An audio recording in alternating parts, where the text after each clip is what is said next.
नमस्कार दोस्तों, आज हम जानेंगे साइन लैंग्वेज के बारे में कि साइन लैंग्वेज है क्या, साइन लैंग्वेज का क्या उपयोग होता है, साइन लैंग्वेज हम कैसे करते हैं, क्या ये भी कोई अन्य भाषाओं की तरह है, ये भी इसका भी कोई ग्रामर है, ये सभी आज हम जानेंगे इसके बारे में।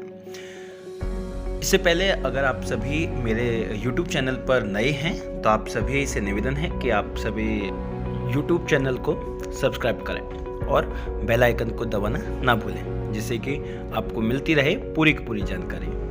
तो चलिए हम शुरुआत करते हैं सांकेतिक भाषा यानी कि साइन लैंग्वेज के बारे में। सांकेतिक भाषा यानी कि संकेतों की भाषा, जिसको हम अपने दूसरे शब्दों में भी कह सकते हैं इशारों की भाषा। लेकिन क्या आप सभी को पता है कि ये जो इशारों की भाषा है यह किनके द्वारा ज़्यादा उपयोग की जाती है? चलिए मैं आपको कुछ बताता हूँ। यदि हमें किसी वस्तु की आवश्यकता है तो हम अपने किसी दोस्त से बोलकर उस वस्तु को मांग लेते हैं। जैसे कि रोहन मुझे एक गिलास पानी देना, तो वो आपको एक गिलास पानी देगा, है ना। या मान लीजिए कह रहे हैं कि प्रिया प्लीज़ वो अपना पेन देना, तो वो अपना पेन दे देगी, ब्लैक पेन दे देगी। तो ठीक है। तो अब ज़रा सोचिए, जो लोग जिनको ना तो सुनाई देता है और ना ही वो बोल पाते हैं, वो किस तरीके से अपनी बातों को अपने दोस्तों से इस बात को शेयर करेंगे? सोचिए सोचिए। चलिए मैं बता देता हूँ आपको कि अगर कोई व्यक्ति जिसको ना तो सुनाई दे रहा है ना ही वो बोल पा रहा है, या तो वो कुछ लिखकर अपनी बात को एक पर्ची में लिखेगा और सामने वाले को, यानी कि जो सामने उसके व्यक्ति खड़ा है या जहाँ तक उसको अपनी बात पहुँचानी है, तो वह अपनी इस चिट्ठी में लिखकर उस तक वो मैसेज पहुँचा देगा और वह उस बात को समझ लेगा कि इस चिट्ठी में जो भी लिखा हुआ है वो उसको पढ़ के समझ जाएगा कि इसकी ये नीड है, ये या फिर ये व्यक्ति ये कहना चाहता है। यानी कि एक हमारा मेथड हो गया, एक वे हो गया उनका बात करने का, लिखित भाषा के रूप में वार्तालाप करना या उनसे संप्रेषण करना। एक और तरीका भी हो सकता है, जैसे कि इशारों का उपयोग करना। वो जो व्यक्ति ना सुन पा रहा है ना बोल पा रहा है, इसको हम एक बहुत ही शॉर्ट टर्म में कहेंगे, इनको हम कहेंगे बधिर व्यक्ति या बधिर लोग।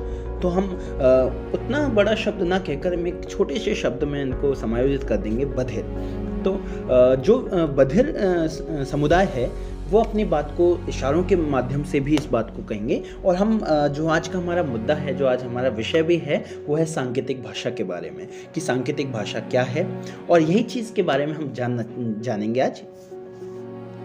सांकेतिक भाषा जरूरी नहीं है कि बधिर समुदाय के द्वारा ही उपयोग की जाती है। सांकेतिक भाषा सिर्फ हम जैसे जो बोलते भी लोग हैं, यानी कि हम जिनको सुनाई भी दे रहा है, जो बोल भी पा रहे हैं, वो लोग भी सांकेतिक भाषा का अपनी डेली यूज में उपयोग करते हैं।